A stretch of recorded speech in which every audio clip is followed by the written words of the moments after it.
So get Massachusetts ready and to work on it and push it at the federal level and stuff. So It's a sense of the long-term Commonwealth more than project. anything. It's not going to overturn it because it's a Supreme I'm Court. happy to sign that. If you want, I'm not a Stow resident. we're all interested about climate change and definitely the fossil fuel industry is Right. putting too much money into. Oh, no, it's What town of Lexington. To come here.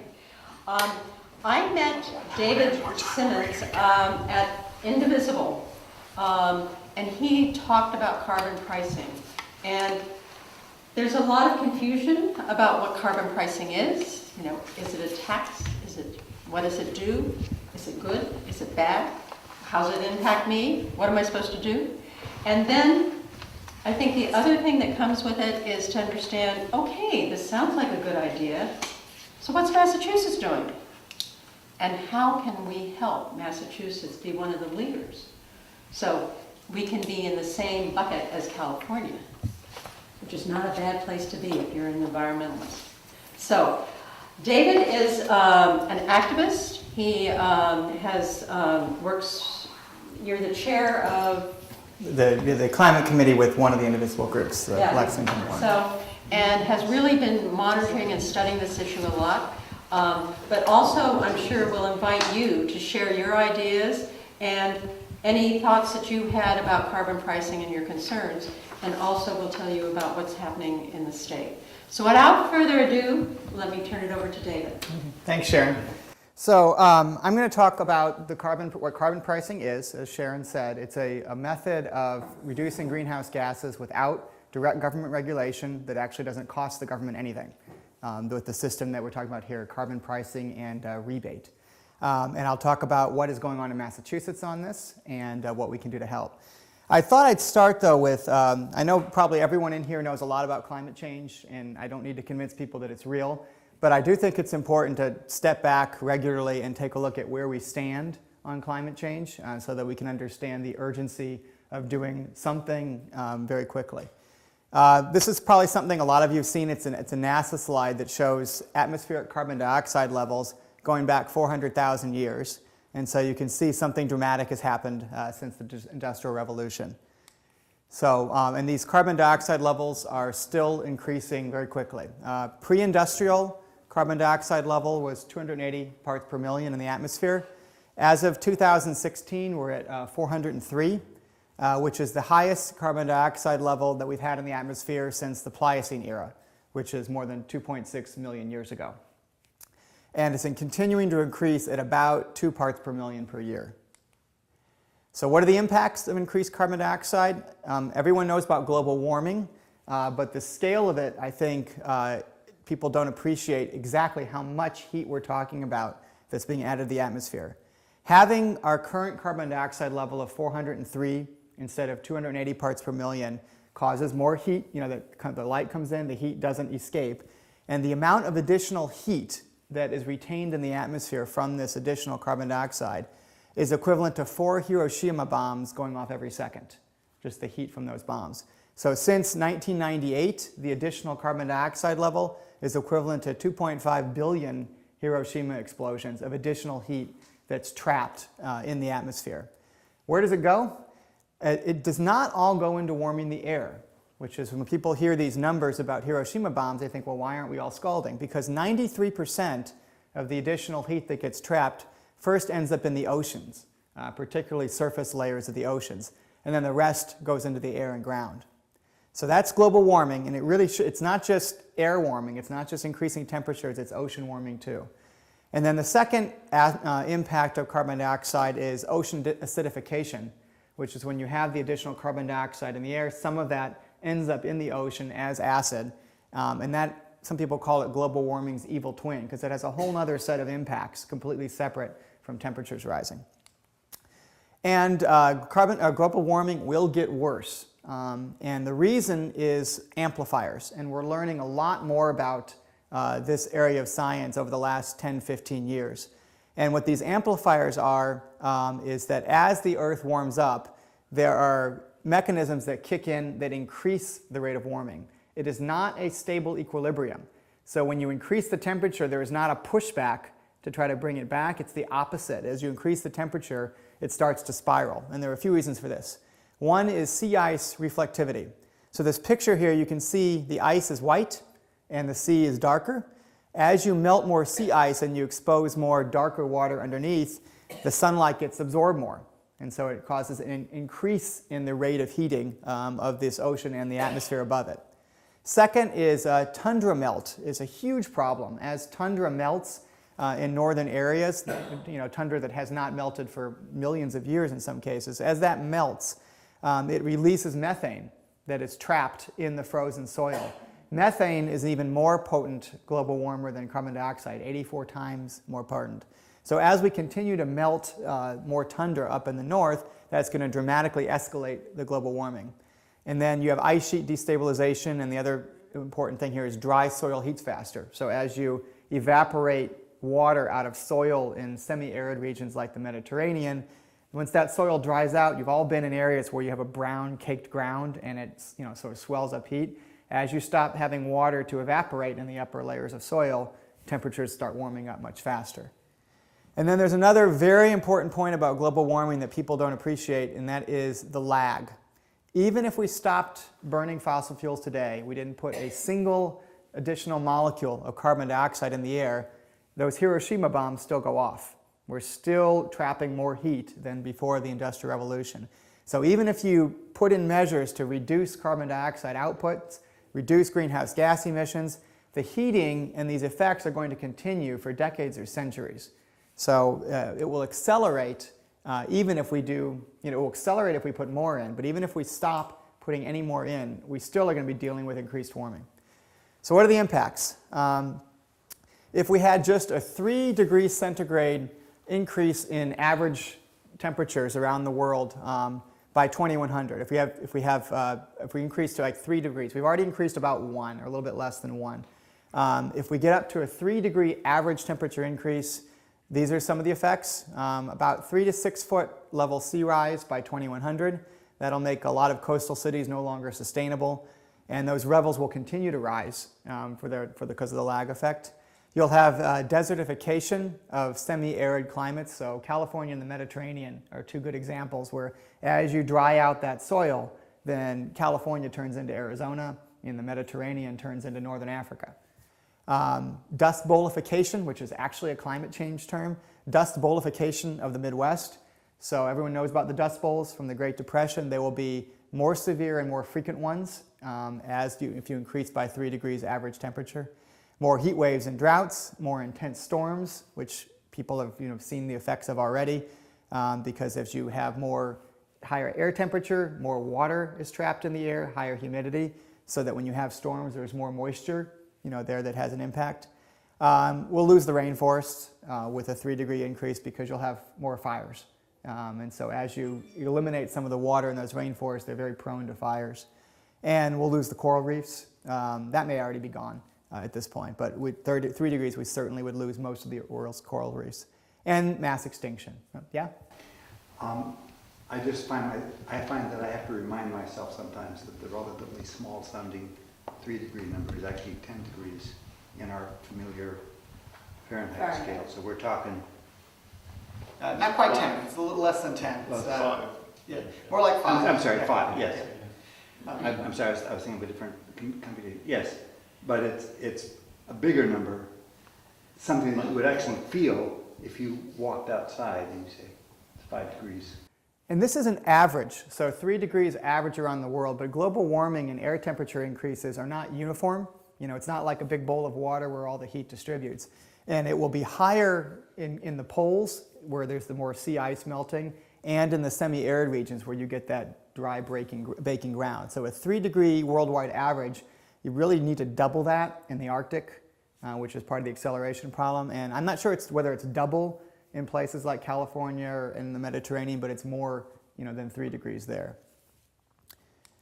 Okay, so 3 degrees centigrade, it doesn't sound like a big number, but it is a lot. Those very dramatic, almost catastrophic impacts that I just talked about, what path are we on? The orange line is what we call the reference scenario. This is if we did nothing. If we continued increasing carbon dioxide output as it has been, over time. If we basically do no climate change mitigation, then it looks like we end up at about 4.2 degrees centigrade by 2100, so even worse, than the last slide. What they call the national plans this is the legislation that is in place now. Not the Paris Accord, but what countries have already passed. So some countries already have things like carbon pricing. So if the countries that have passed targets do what they say they're going to do, we still are over 3, which is catastrophic level. 2 degrees centigrade path, which is what the Paris Accord was trying to do, would get us down below that level to 1.8 degrees Celsius, which would still be very significant and terrible economic impact, but not as bad as the last slide. What people think we really need is to get below 1.5 degrees Celsius as the final increase number. And so you can see, here's where we are now. It needs to be a dramatic change from, the 2 paths that we're on. Could you just repeat, what does G-tox mean? G-tox? Gigatons. Gigatons. Okay, yeah. Okay, and so recent events. This is a picture of 3 Category 4+ hurricanes, all within 1,000 miles of each other. This wasn't even Maria. This is Katia that was hitting Mexico. This is Irma, which was the biggest of them, and this was Jose, which was also a Category 4. And this was the first time they'd ever recorded 2 Category 4 storms simultaneously being in this part of the Southern Atlantic Caribbean area. We have to be a little careful what we say about these storms. It's a little too easy to say global warming caused these storms and the devastation from the Houston and Puerto Rico. What we can say is that the global warming that has already happened definitely made them worse, because you increase the surface temperature of the ocean, that 93% of heat that ends up in the ocean, that's fuel for hurricanes, so it definitely made them worse. The additional humidity and heat in the air means that rain that came down over Houston was probably more than it would have been. So we can say that it has made them worse. We don't know whether global warming will cause there to be more hurricanes. There's a raging academic debate about whether global warming will cause there to be more hurricanes forming, but it undoubtedly will make them stronger when they do form. So it did make these worse. How much worse is an open question. It's not clear whether we can say they were caused by global warming, but we certainly know that as global warming continues, as these temperatures continue to rise, we will see more catastrophic storms. They will become a regular thing. We will see them, at least the major ones, more frequently, and the kinds of damage that we saw in Houston and Puerto Rico and Florida will become a regular occurrence. And cities like New Orleans and parts of southern Florida may not be sustainable if you have these sort of regular city buster storms, they call them, coming through. So what we've seen now is really a preview of what we could expect to happen regularly in the future. Whether they would have happened without global warming is unclear. Okay, so a solution to reducing greenhouse gas emissions is carbon pricing. And so the whole theory behind carbon pricing is that right now pollution is free. If you burn a fuel that releases carbon dioxide or methane or another greenhouse gas into the air, that's free to you. Those costs are essentially passed on to the people that will be suffering the effects in the future. And so what you try to, the economists call that an externality, where if you're doing business and you can pass on a cost to somebody else, that can help your bottom line, but it's unfair to what it does to other people. So when we have a business that generates trash, we don't let them dump that trash in the middle of the street. So we want to try to reduce, economists always want to reduce externalities so that the true cost of something, of a good or a service, is reflected in the price. So carbon pricing tries to put a price on fuels that release greenhouse gas emissions so that they reflect the true cost to society of burning them. So carbon pricing in some form is used in 39 nations right now in over 20 provinces and regions in different countries. It's under consideration in the United States in 7 states right now. It's farthest along in Massachusetts, and a lot of these other states nearby, like Rhode Island and Connecticut and Vermont, their legislation is directly pinned to Massachusetts. So they say, ours takes effect, Massachusetts passes it as well, to try to make it a regional thing. And the idea of carbon pricing originally came from conservatives, and it's still championed by many conservatives, as I'll talk about later, because it's a way to reduce greenhouse gas emissions without direct government regulation. Okay, so how it works, the state puts a fee on all fossil fuels in proportion to how much carbon dioxide pollution they release when they're burned. And the fee in our bill and in most bills is imposed at the first point of sale or entry into a state. It makes it easier to collect. And then the raising that price causes consumers to buy less and producers to supply more renewable energy instead. It's the basic economic theory behind it. There are different types. You can do a carbon tax that's just straight for revenue. That's what they do in Scandinavia. They have a fairly high tax on gasoline and other fuels, and they just use it for revenue instead of other taxes. You can have a tax with offsets. So you create a carbon tax and you reduce other taxes to make it revenue neutral. That's what they did in British Columbia. Or you can have a tax with a cash rebate, which is what's being proposed in Massachusetts. And then there are various hybrids. So what's pending in Massachusetts? There are two bills that are really quite similar, one that's pending in the Senate and one in the House. The Senate bill, which is sponsored by Senator Barrett, it imposes a fee of $10 per metric ton of carbon dioxide emitted on fuel. So you calculate how much carbon dioxide would be emitted when you burn the fuel, and $10 per metric ton of carbon dioxide. And that starts at 10, it rises up to $40 per ton. Yep. That's on the carbon dioxide that's produced, not on the fuel itself. Right, so you put the tax on the fuel, but the way you calculate the fee is how much carbon dioxide will be emitted when you burn it. So if you import a tanker of gasoline into the state, you calculate the amount of carbon dioxide that ends up in the atmosphere when you burn it, and then you impose a fee of $10 per metric ton of carbon dioxide. And that amount goes up to $40 per ton over a few years. And in the Barrett bill, 100% of the fees collected from this carbon fee are rebated to individuals. And it's a per person rebate that goes to individuals, and then there's another chunk that goes to businesses based on number of employees. And here's the important point to understand. When a lot of people get confused about carbon price, and they say, well, you're collecting a fee and then you're giving it back, how are you going to accomplish anything? I mean, how are you going to create any incentives? Because the rebate is the same for everybody. So you collect this big pot of money. Different people pay different amounts depending on how much fuel they ultimately use. That money gets into a big pot, and then everyone gets the same check back, say $250. So if you're someone that uses more carbon fuels, you emit more greenhouse gases than the average person, you come out behind because your rebate won't compensate you for the money you put in. But if you're someone that has a lower carbon footprint than average, then you come out ahead. You actually make money off the program. So that gives people incentive. By raising that price, it gives people incentive to reduce their fuel usage because it's now more expensive. And when they get that check back in the mail, they realize that they can come out ahead. So that's the theory behind it, is you rebate the money, and so there's no tax in it. Technically, it's not a tax, the Barrett bill, because it's all rebated. And it creates incentive for people to reduce their usage. The Benson bill in the House is very similar. Starts at $20 a ton, also rising to $40.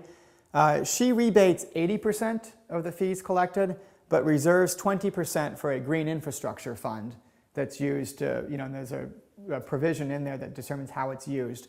But she has it used for a lot of different things. Some of them are subsidies for insulation, some of it is for transportation funding, and other things that are designed to reduce greenhouse gases additionally. So that one's more in these hybrids, where it's a hybrid of a tax and a rebate. The rebates in Benson's bill are weighted to lower incomes. So lower income folks get a bigger rebate. And the reason for that is that basically she's making higher income folks pay for that 20%. So that's to make sure that people in the lower income spectrum don't come out behind. And as I'll talk about in a minute, in general, people with lower incomes have a lower carbon footprint, live in smaller houses, tend to drive less, use public transportation more. So on average, the lower income folks in Massachusetts come out ahead in this bill. And Benson's tries to make sure that the Green Infrastructure Fund doesn't come from them, and it comes entirely from the highest 40% earners. Fees are imposed at the point of entry into the state. So fuel distributors, basically, as they import it in through a pipeline or through tanker trucks, that's who pays the fee, the one who brings it into the state first. It's just easier than trying to do it from every gas station. Yep. Order of magnitude, how much carbon do we import in the form of fuels? So Massachusetts spends about $20 billion a year importing heating fuels and transportation fuels. We do not extract any in Massachusetts, and that's another thing I'm going to talk about. One of the big benefits for Massachusetts is we are a non-extracting state. So the economics actually, it favors us. The more that we can reduce these fuel usages because they come from the outside, the better it is for the Massachusetts economy. And so it's $20 billion worth. I don't know how to convert that exactly into amount of fuel. But these bills would raise, it's hundreds of millions of dollars that get raised from these carbon fees. But for the quantity of carbon they're bringing in, $90 doesn't really tell me how much is coming in. Yeah, no, you're right. I don't have a number for that. That's a good question. I'll try to figure out, how much metric tons of carbon dioxide is emitted in Massachusetts. I think I have a slide that may have some of that detail in it. Okay. The last sentence says exempts electrical? Yes. Meaning generators? Nope, I'm going to talk about that in detail. That this bill's impose carbon fees only on home heating fuels and transportation fuels. So gasoline, heating oil, natural gas heating, not on electrical generation. Now, why is that? Why are we exempting carbon dioxide emitted from the electrical? Because we actually already have cap and trade in Massachusetts for electrical generation. There's something called the Regional Greenhouse Gas Initiative. 9 states that have a cap and trade program for generating electricity. The way it works is all these 9 states are required to get a certain percentage of their electricity generation from clean sources, wind and solar primarily, and hydroelectric. And that percentage that they're required to generate goes up every year by 1%. And they're trying to actually increase that and make that go up by 2 or 3%. It's been an enormous success. Since 2008, there's been a 65% reduction in greenhouse gas emissions from the electrical sector in just 10 years. So these cap and trade, which is similar to carbon pricing, these programs really work. It's been a tremendous success in electricity. So we don't want to have the carbon pricing bills hit electricity because it's already subject to a carbon pricing cap and trade system. And another important thing to note here is that a lot of the energy and attention in the environmental community is on the electrical sector. We all think about solar panels, we all think about reducing electricity usage, but it's becoming a smaller and smaller piece of the problem. Right now in Massachusetts, only 18% of the greenhouse gases emitted come from electricity. That's as of 2014. Transportation, basically gas in cars, 39%. Heating fuels, 33%. So if you do the math here, this is literally 4 times as important. What the carbon pricing is attacking is 4 times as important than electricity at this point. So these 2 bills would bring carbon pricing to another 72% of emissions rather than just the 18% that we're hitting right now. Just for curiosity, what's the other 28%? So the others are some industrial, solid waste is another one that generates greenhouse gases like methane from landfills, and industrial production. There's a lot of little things so that add up to that other 10%. So the large impact of agriculture doesn't affect Massachusetts because there are not big beef farms and the like? I think less than the other states, but I think that may be part of that other 10%. Methane. Because overall, there's some information that's a huge percentage A huge of the contributor, overall yeah. picture. Yeah, huge contributor. Don't eat as much beef. Right? Yeah. Okay. Yeah. Yep. And you said solar and wind, although in Stow, it's nuclear. Nuclear is another, that's right. Nuclear is I don't know that nuclear has increased since 2008. I don't know if that's the reason for the reduction. But I think the main reason for the reduction, well, it's a combination of conservation, people using less, and wind and solar coming online, and also hydroelectric. We get some hydroelectric power from Canada. Is any of it converting from coal to natural gas? That may be a part of it too. And that would also impact on the cap and trade because the coal has a higher carbon dioxide output. That's a good question. I actually should look up exactly how much we've shifted from coal to natural gas burning for electricity generation in Massachusetts. I don't know that in 10 years that has been, that may be one of the drivers though. I think we largely have. We have, We've closed all the coal-fired power plants. yeah, primarily, yeah. Yeah. So that probably is, that's a good question. I should probably try to dissect that 65% some. But certainly the cap and trade was an impactor on that. Because natural gas, in theory, has about half the greenhouse gas emissions as coal. Now there's some question about that because it doesn't necessarily take into account leakage over pipelines, where you have methane leaking. But the actual burning itself is about half of the greenhouse gas emission. And so the RGGI certainly helped, push that along. But I'm sure also the fracking revolution had an effect on that too. But the bottom line is we have more to gain from electricity, but this is the big ticket item now for future reduction. The other thing is moving transportation from direct burning of fuel to electrical provided by some other mechanism. So it's So we can't ignore electrical is still Yeah. relevant because we're moving stuff into the electrical. Yeah, that's right. As the electricity usage increases, as we do more, electric cars, we do need to And continue that. electric heating. Right. But the nice thing about RGGI is that it has this sort of step-up increase every year. That the legislation that's already in place is requiring 1%. I think Baker is now saying they want to target 2% rather than 1%. So they are pushing up I'm sure environmentalists would like to see more. I mean, we'd like to see 3 or 4%. We'd like to see very aggressive, conversion of electrical. But an important point to keep in mind here is nothing is being done about transportation and heating right now, and that's 72%. So we really need to attack those areas. Okay, the model for the Massachusetts bills is British Columbia, which passed a carbon fee and rebate system. The way they did rebates was not a cash rebate, they did a tax reduction. That won't work here because if you just reduce income taxes to compensate for the carbon fee, there are going to be a lot of people in the state where what they spend on the carbon fee, they will not be able to get it back from the tax reduction because the taxes are too low. So there was a big concern that especially with some lower income folks that maybe aren't paying much in income taxes and they're paying the carbon fees, they end up coming out behind. And in British Columbia, they're just higher taxes to start with so that the numbers work better. So that's why Massachusetts went with a cash rebate. But the effect of it, they passed it in 2008, and the per person consumption of fuels dropped by 16%, while in the same period in the rest of Canada, it rose by 3%. That's a 19% swing that's, we think, is directly attributable to this legislation. The impact on the economy in British Columbia was positive. It has improved more than the rest of Canada. Whether that's because of this bill or it's just, I think the better answer is that the bill did not decrease the economy of British Columbia because it's continued to improve faster than the rest of Canada. And they just now have raised the fee from by $5 a ton up to $35. So we're going to go to $40 per metric ton, and only at 35 they've had this significant impact. So these things do work. Okay, so what would we expect from these carbon pricing bills? And most of these data calculations are based on the Barrett bill, though the impacts will be pretty similar. So this is the amount of carbon dioxide reduction that we believe would be attributable just to the carbon pricing bill between 2015 and 2040. And these are the baseline is what we would expect if we do nothing.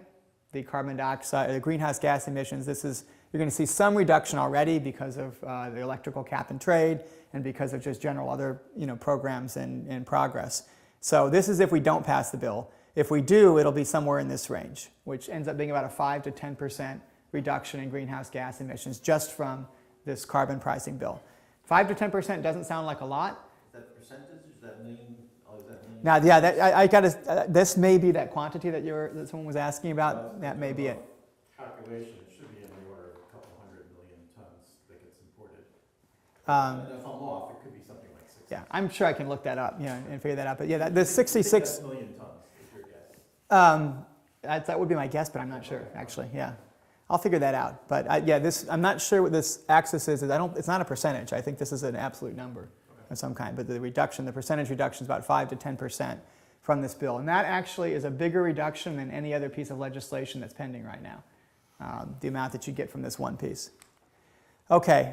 There's a lot of these numbers come from a study that was done by for the Department of Energy Resources by a group of economists led by a man named Mark Breslow, who's one of the leaders of the carbon pricing effort. And Governor Patrick asked for a comprehensive study of what we would expect in Massachusetts from a bill like the British Columbia one or like this Barrett bill. And it's a 150-page study that looks at employment, it looks at the economy, and it looks at greenhouse gas reduction. That's where these graphs are coming from. And you would expect actually a modest increase in the number of jobs in Massachusetts of employment just based on passing this bill. Why is that? because we're not an extracting state.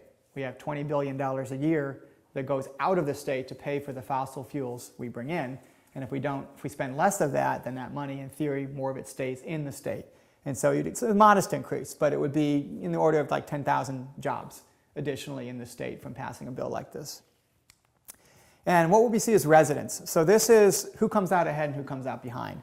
And this is a really important point to a lot of legislators in Massachusetts, is nobody wants lower income folks to pay for this. We want the lower income folks that are going to be paying a little bit more at the pump for gas to ultimately come out ahead or even. And these bills are really carefully designed to make sure of that. So the red is the amount of additional carbon fee you pay at the $40 per ton. The green is the rebate you get, and the blue is the net impact. So you can see this is income quintile. So the bottom 20% of income folks in Massachusetts end up coming out ahead, about $90 a year. And the ones that come out behind are primarily the top 40%. And that's expected because people in higher incomes tend to have larger homes, tend to put their thermostats higher, and tend to drive more gas-burning cars on average. Yep. Question, and I noticed the amount coming back to the people, rebates per household, is increasing by the quintile there. My question is, I thought you said it was a level amount per It's person. number of people though, so these households tend to have more people in them, I think is partly it. And there on some of the bills, so there's one minor tweak on the rebate. It is generally per person. Rural areas get an extra kicker because they have to drive more. So basically, if you figure out the gas portion of the carbon fee, so from gasoline purchase, they give an extra 30% back to the people in the rural areas because they have to drive more.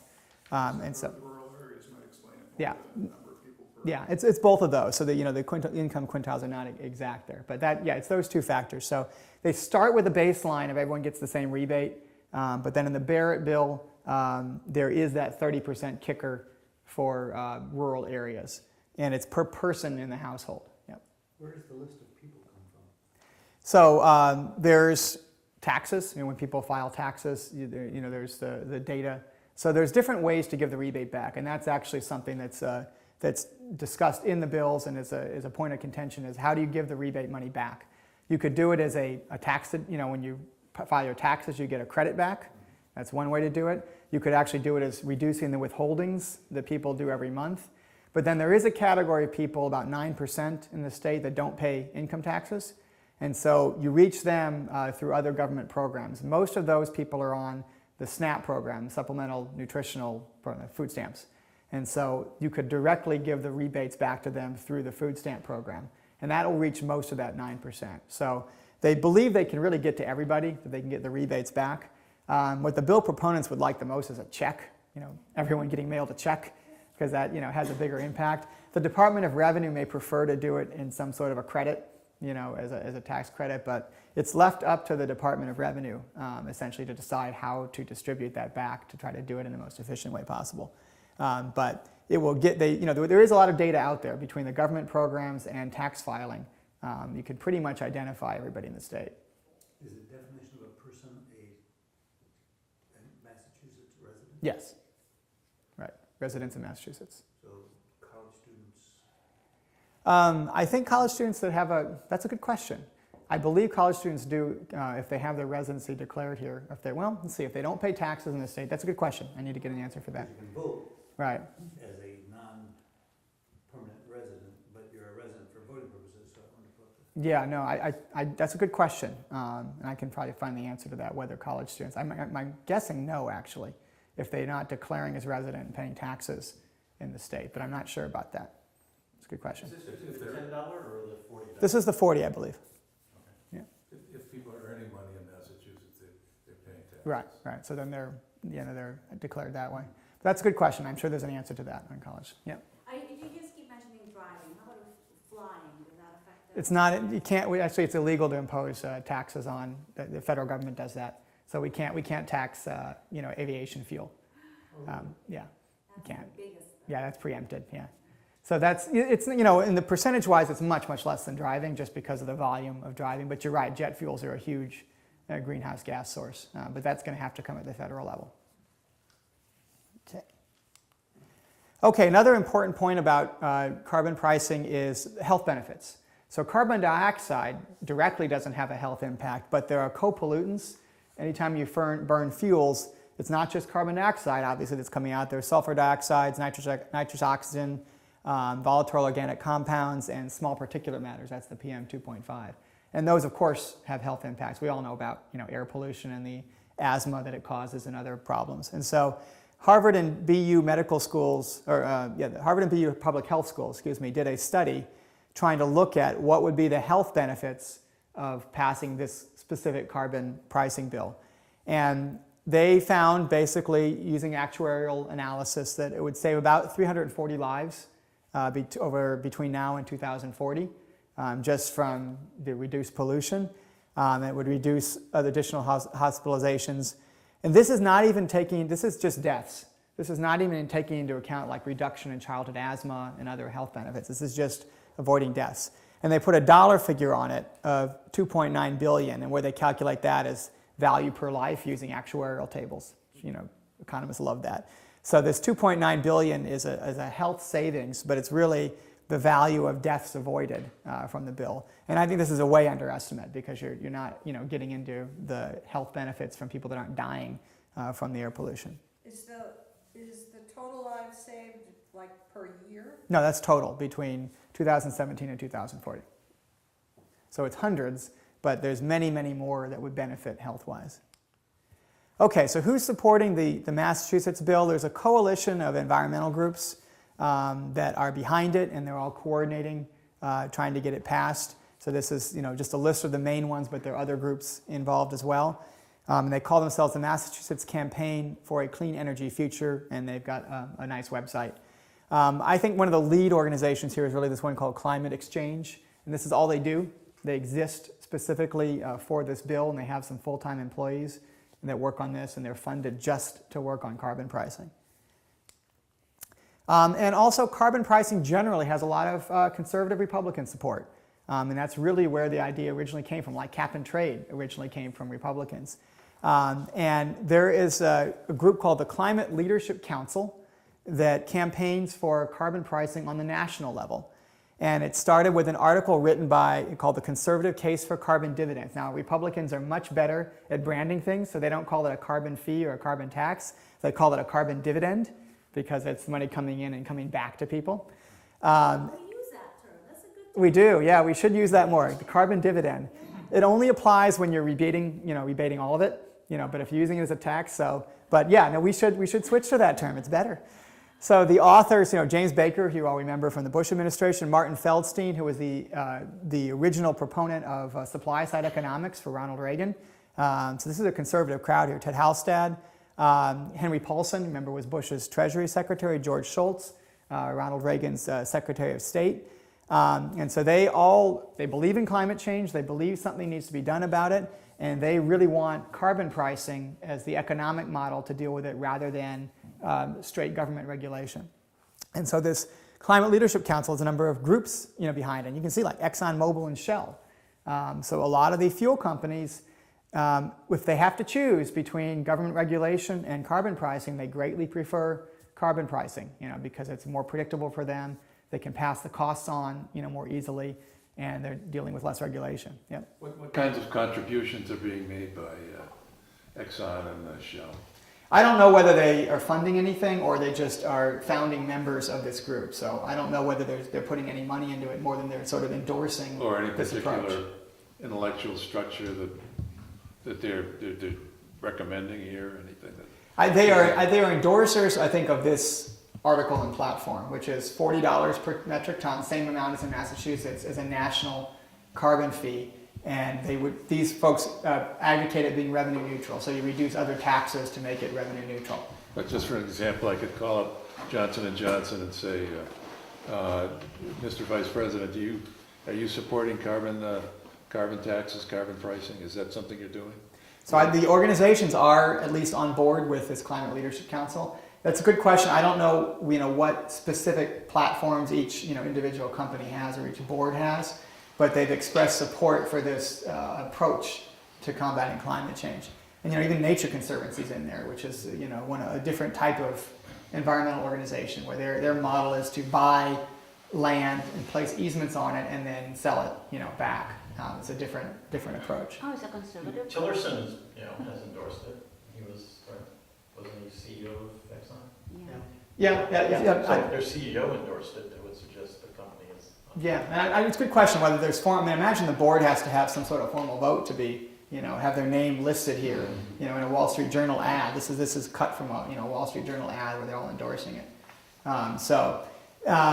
It's important to realize that there is still a very large conservative group that believes in climate change, and wants to do something about it and likes this approach. Unfortunately, that's not the current, leadership in the Republican Party, but there is still a very strong element there that believes this. Yeah, but I don't know if I still want to get rid of in place of regulations, Right. because I think these people, we want that instead of regulations because they can afford to pay the extra price. It's Yeah, a billion, and I don't think $billions. that, and that's the overall goal, is that to replace regulatory schemes with a pricing scheme. But I don't think that they are saying, that we only believe in passing this if you wipe out the EPA. What they believe in and what they advocate is $40 per ton, and you reduce other taxes to make it revenue neutral as an approach to climate change. And I'm sure they also are in favor of, deregulation in some areas, but I don't think their support for this concept is hinged on, eliminating the EPA. So, yeah. What do the Massachusetts bills do with it to take care of the contingency, far-fetched though it may seem at the moment, that there would be national carbon pricing? Yeah, no, the bills don't say anything about eliminating it if you eliminate carbon pricing. There's no reason they necessarily would. I mean, if you impose a national carbon fee, you could always repeal the bills. You maybe think of it as similar to the Romney Care, into Obamacare, that there'd be a way to revise, to fold it up. Or you just have a larger one in Massachusetts. You could have a double fee in Massachusetts, which is good for us because we're a non-extracting state. So just on the pure economics, the less we use in Massachusetts, the better. The calculation's different for Pennsylvania and Texas and whatnot, where they're, extracting and selling these fuels. But that's a good question. If it ever actually happened at the federal level, would we repeal ours? Would we have ours, modified? The legislature can deal with that if they have to. But this isn't happening anytime soon at the federal level. These folks are no longer in power, basically. And I think the chance of, they were lobbying Trump directly. I mean, James Baker had a meeting with him, to advocate for a carbon tax as part of their tax overhaul, but of course that went nowhere, in the current climate. So we can't wait for the federal government. This has to start at the state level and even at the local level, and and try to hit most of the country at the state level, and then maybe that builds the case at the federal level. Okay, where are we on the Massachusetts bills? In the Senate, about 17 or so out of the 40 members of the Senate have publicly endorsed one or both bills. In the House, at about 65 out of 160 members have publicly endorsed. The ones who haven't endorsed, some are opposed, but most of them have simply not taken a position, either because they're trying to avoid taking a position or because they don't know much about the bills yet, and just haven't been educated on them. So this shouldn't be seen as a minority in support. It should be seen as a minority has already publicly endorsed, and we got to work on the rest. The bills right now are in what's called the Telecommunications, Utilities, and Energy Committee. And the way Massachusetts State House works is there's a House and a Senate, and they have joint committees. So unlike the federal government where you have House and Senate have separate committees, they have joint committees where there's a House chairman and a Senate chairman. The TUE committee, the Senate chairman is Bob Barrett, who's the sponsor of these bills. The House chairman is Tom Golden, who's a representative from Lowell. And so basically the two of them have to both agree that the bill should get a vote in committee and come out of committee, or it'll sit there. So Barrett obviously is in favor. We're working on Tom Golden, and we're working on other members of that committee. But basically the bill will sit in that committee until the committee chairs decide to let it have a vote and to bring it out. So the strategy now, so what can we do? The strategy is to increase these numbers. Of course, we're lobbying Tom Golden and Speaker DeLeo as well, but the key, I think, is to educate more members of the House and the Senate about carbon pricing and how it's beneficial to them. Fundamentally is we've got to find more supporters in certain target regions. So the 65 out of 160, a lot of that is low-hanging fruit, honestly. It's representatives in areas that are going to be prone to support environmental efforts. And we need to branch out our support to other regions where the representatives are and the constituents tend to be less focused on environmental issues. And so here are some of the key regions that are being targeted right now: Merrimack Valley, Lowell, Lawrence, Andover, southeastern Massachusetts, parts of Boston where there should be support, but it's just not something on the radar screen of a lot of the representatives, especially in urban parts of Boston. And central Massachusetts is another area. And what we need these representatives, especially the ones in the more conservative areas, like Fall River, New Bedford, central Massachusetts, to understand that this is a way to reduce greenhouse gas emissions without government regulation, in theory without new taxes, especially the Bennett bill, and that it benefits the Massachusetts economy because we are not an extracting state. So this pitch really should work for them. They're going to be nervous about it because it'll sound like a gas tax, and so they need to be educated, and we need to show them that we've got their back, if they get attacked for being in support of a gas tax, because it's not. It's a carbon fee and rebate system that ultimately is beneficial. Dividend, right? You can call it that. And so we need to branch out to these areas and get more of them to understand the legislation and come and support. We do have at least one Republican endorser, Sheila Harrington in the Groton area. And there are others that have expressed, interest in it and want to hear more about it and learn more about it. And even in Massachusetts, the more conservative reps, the more conservative Democrats and Republicans do generally believe in climate change. And so we just need to help them understand that this is a bill that has really no drawbacks. So how do we find supporters in these areas? What I've been doing mostly is reaching out to groups. So Universalist churches are a good group to talk to. Faith groups, there's a whole initiative for finding faith groups to get them in support. I've talked to some of these new groups that formed after the election, like the progressive individual groups and whatnot, trying to find people in different areas and teach them about this and try to get them in support. So what I ask folks to do is to just think, do you know friends, family, do you have networks, do you know groups in these areas that we can reach out to and that I can do a talk like this, in them? I'm trying to set one up in Lowell and Andover right now. So if we can find groups of any kind, it can be business groups, anything, that would be interested in learning more about this, I or someone else from the campaign would be thrilled to go talk to them and get them to understand and support it and to contact their representatives. And of course, there's direct lobbying going on. A lot of the environmental groups are lobbying directly, to the representatives in these areas, but they listen to constituents more. So, excuse me, a question that I have, so there are two bills right now. Right. The Barrett and Bennett. So they'll probably only get one bill out? Probably, yeah. They could do two. They could send one to the House and one to the Senate, but the hope is that they will, merge them in some way or pick one and send that out to both. So from a strategic point of view of trying to get the legislation out of committee, should we be lobbying for one bill opposed to the other, or what is the approach being used? The approach is that we love them both and we're happy with either. And there's why they're the two different bills is honestly it's a tactical question from, Senator Barrett believes in the 100% rebate as being an easier sell, and he's a purist really on the economic model. Representative Benson, I think, felt like she would have an easier time convincing colleagues to vote for something that has a green infrastructure fund. And it could get union support and other sort of support. So that was her tactic. We don't really know which one is going to be easier to pass, and we kind of leave that up to the legislators. So we're basically saying we love both of them.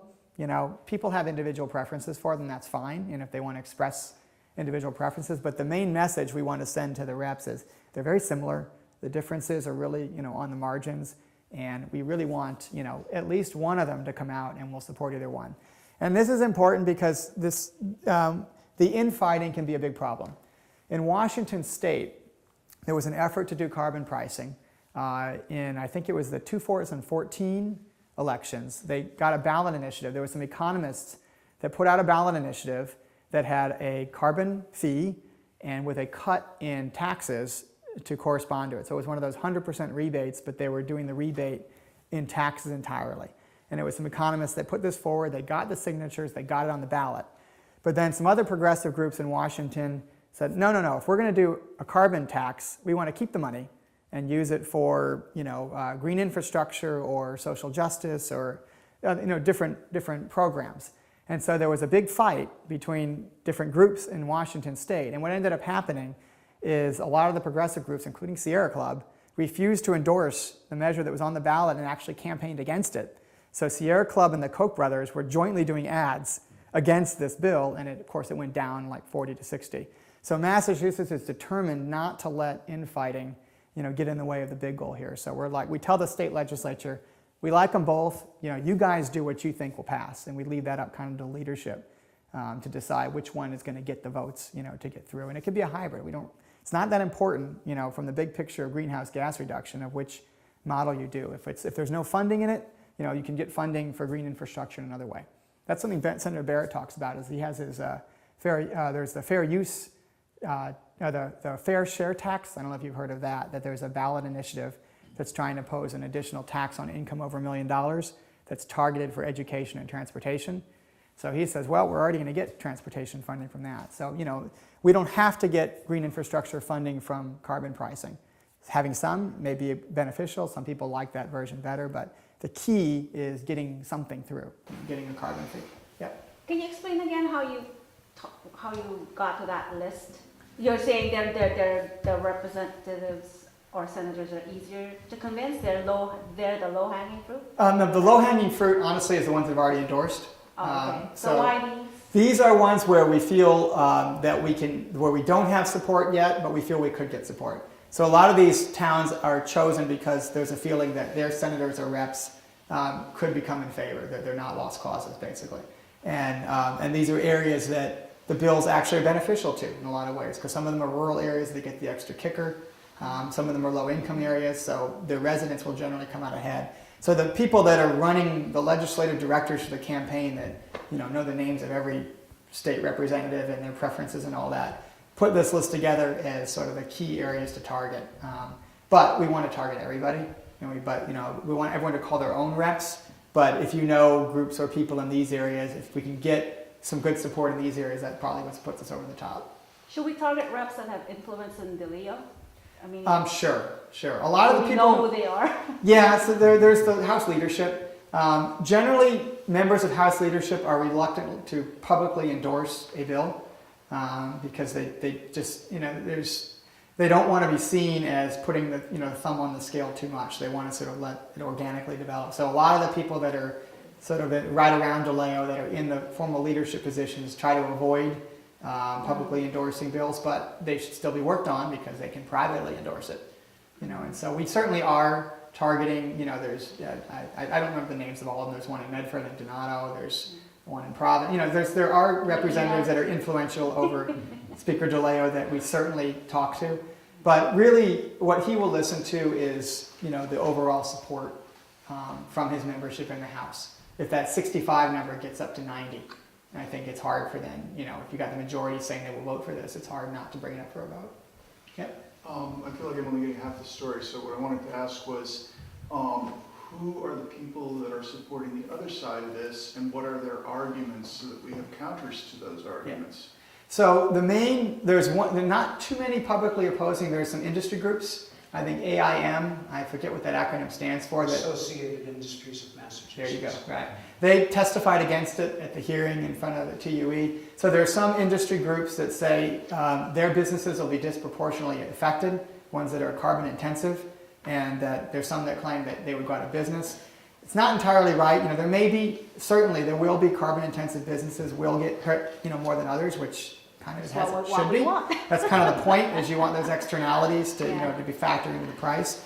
But also the bills do have provisions that let the Department of Energy, the Commissioner of Revenue, give additional rebates out of the employment side and the business side to industries that are heavily impacted. So an example would be a gas stations right on the New Hampshire border, or something like that. So there are provisions. You can think of it as two pots of money. There's the money collected that gets rebated to individuals, and the money that gets rebated to businesses on a per employee basis. And so the pot that's designated to go to businesses, they can skew those numbers a little bit and give more to certain businesses that are going to be impacted. But the key really is we want the price of a good or service to reflect, the carbon emissions. So we want the ultimate consumers to be paying more for something that emits greenhouse gases, because that's what creates the incentives. We don't necessarily want to drive, essential businesses out of business, but we just want the price that they have to charge to be reflective. Yeah. Is there, you didn't have them in the list, but is there any progress in New Hampshire or Maine? I don't think there are any bills pending there on carbon pricing right now. So the 7 that I listed are the ones that I know of, that have bills pending that are sponsored. And I think Rhode Island, someone from Rhode Island legislature testified at the TUE committee hearing, in support, saying we want Massachusetts to take the lead.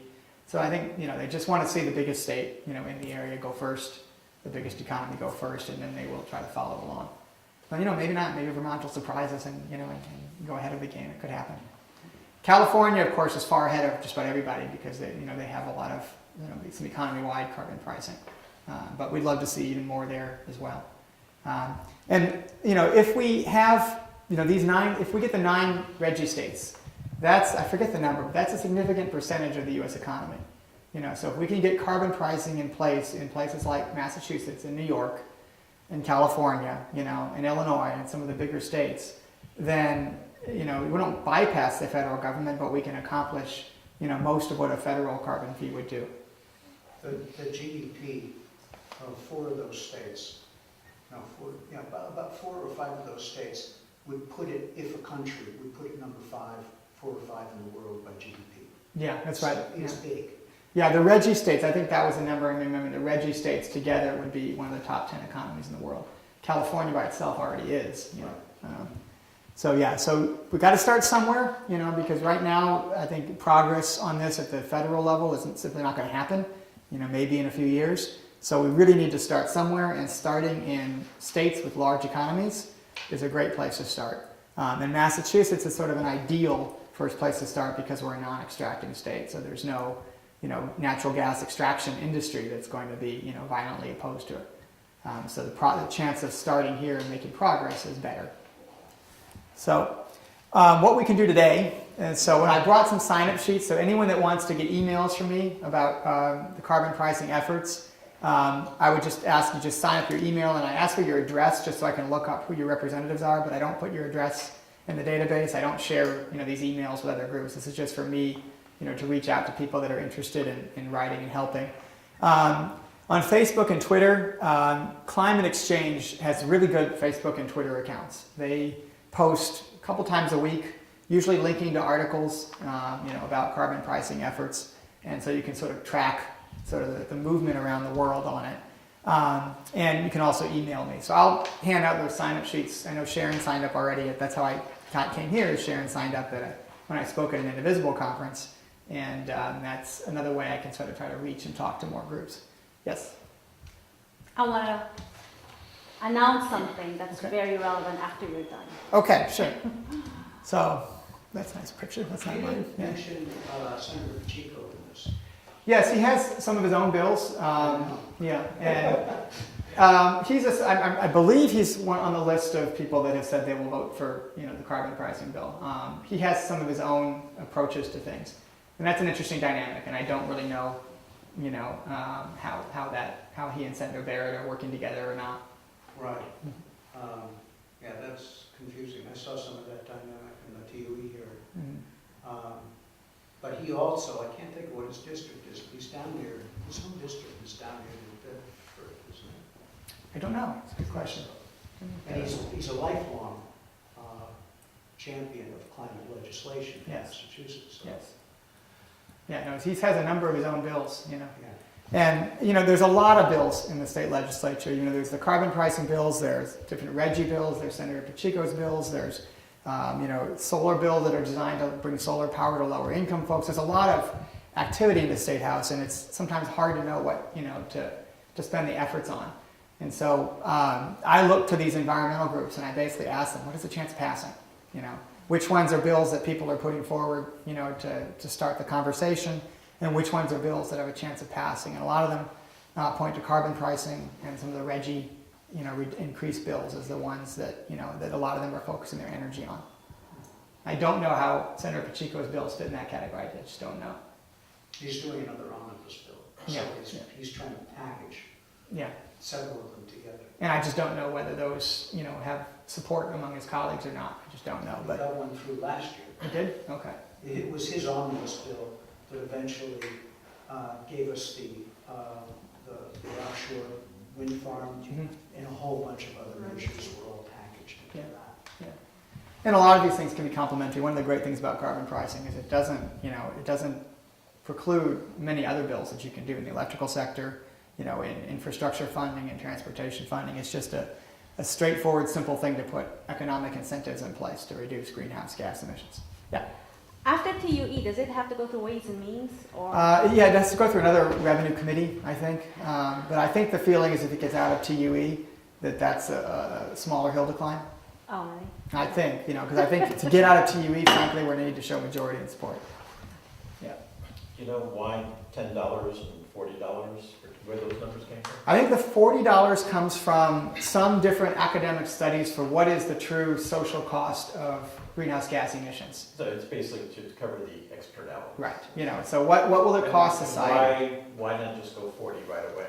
The build up, businesses need to plan is the main thing so that you don't have a sudden, price increase. That's mainly for the business side, is they want to be able to step up prices. And also that giving some of the dividend to businesses, is that also just to make them happier? Well, it's because they're paying them the fees.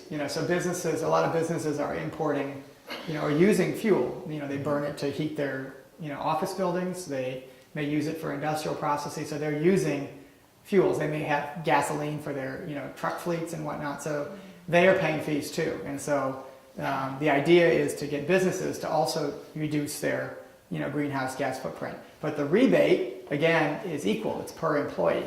And so the idea, again, is that if you're a business that has a heavy carbon footprint, you're going to come out behind and your cost of business goes up. You'll have to pass that along to customers. And if you're in a business that does not, burn a lot of greenhouse gas, then you're going to come out ahead, and it's a boom for your business. Yeah. I'm wondering why it's per employee versus per.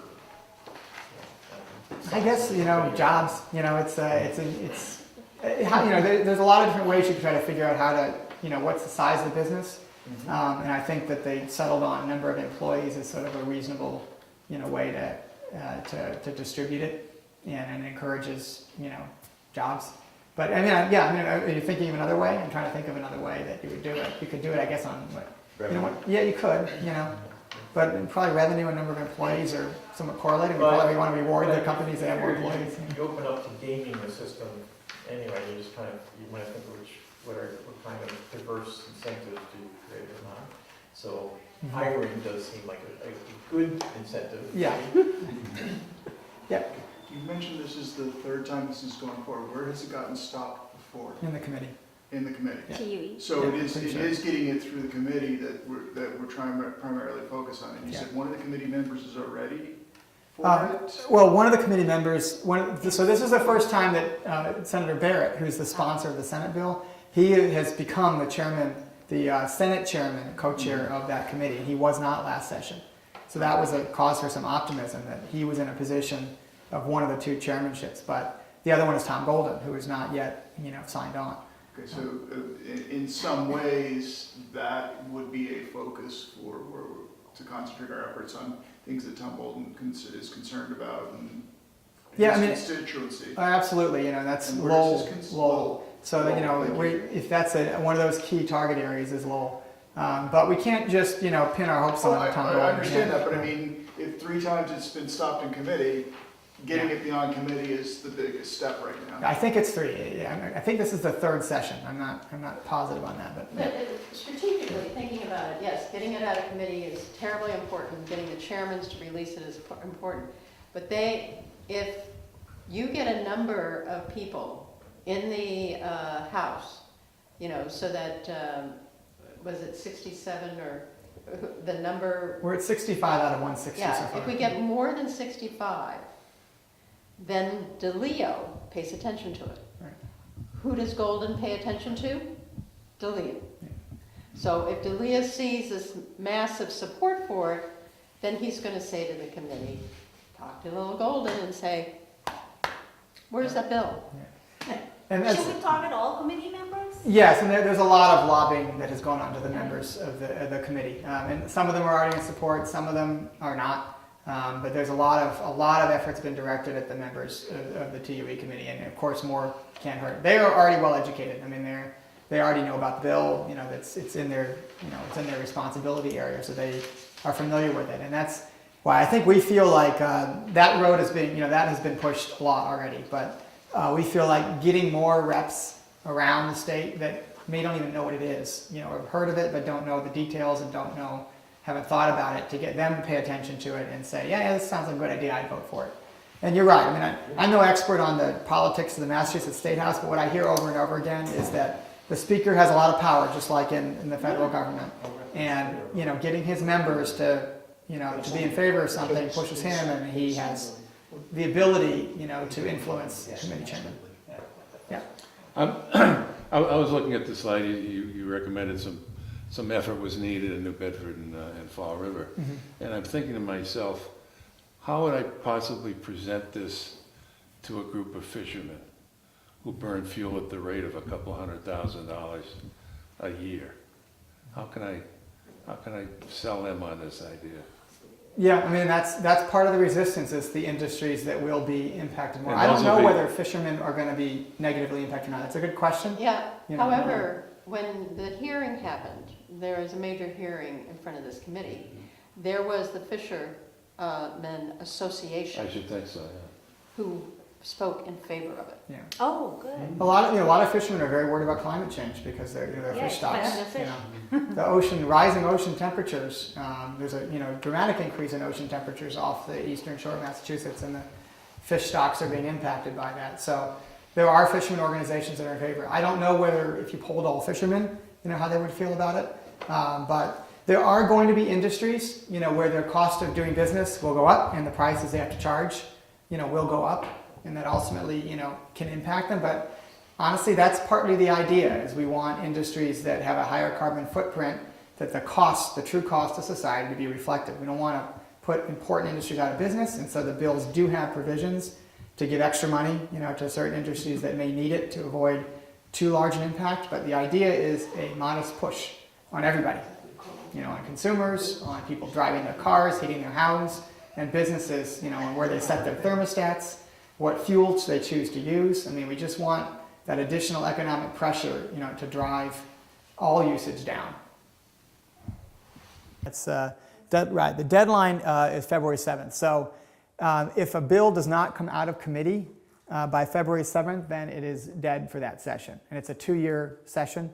So these bills were introduced in early 2017 for the 2017-18 legislative session.